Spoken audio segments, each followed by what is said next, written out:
You might not believe me, but my dad cried the moment he saw my boyfriend. Not because he was emotional, he was terrified. That night, what I thought would be a simple dinner became something else entirely.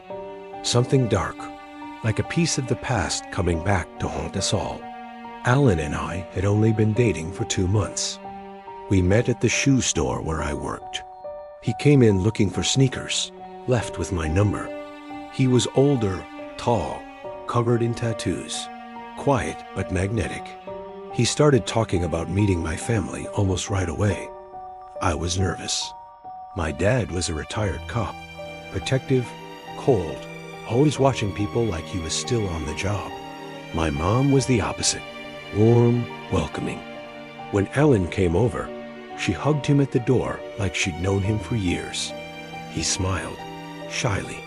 I kissed him on the cheek and led him to the dining room where my dad sat with a beer.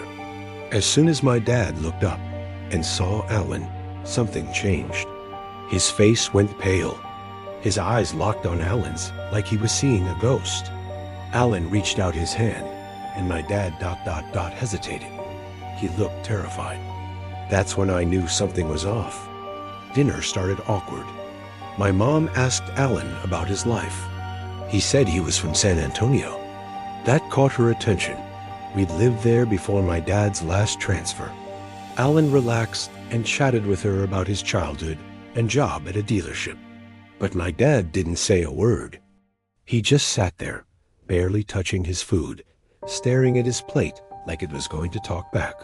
After dinner, my mom went to the kitchen to bring out her special cheesecake, the one I helped her make by spending half the day getting the right ingredients. I followed her to help. In the kitchen, I asked why my dad was acting so strange. She said he'd gotten some bad news that morning. 2 of his former police colleagues had died recently. One in a car crash, the other in a house fire.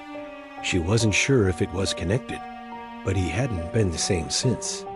Then she asked me to go ask him where he put the offset spatula. I grabbed dessert plates and returned to the dining room.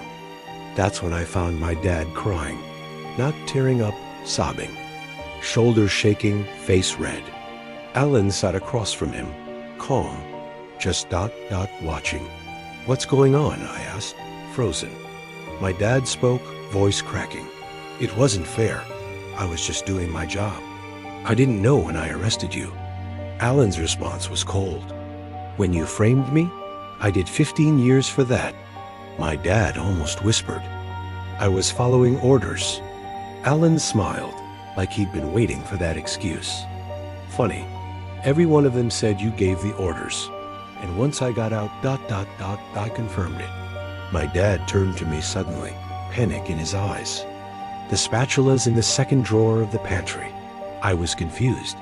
Dad, second drawer. Go help your mother. Now, that's when it hit me.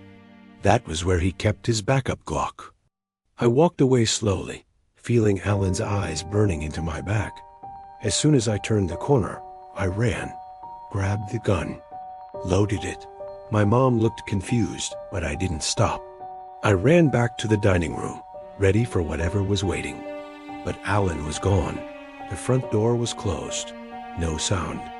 No broken glass. Just ... gone. My dad sat still, head bowed. As I got closer, I saw the blood. A dessert fork was stabbed deep into his neck. He was dead. The police never found Allan.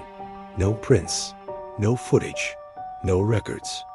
He didn't exist, but I remember every second. The fear in my dad's eyes, the rage in Allan's voice, the cold silence that followed. Maybe Allan was innocent. Maybe he came back for justice. Or maybe he came back from something darker. And even now, some nights, I hear footsteps.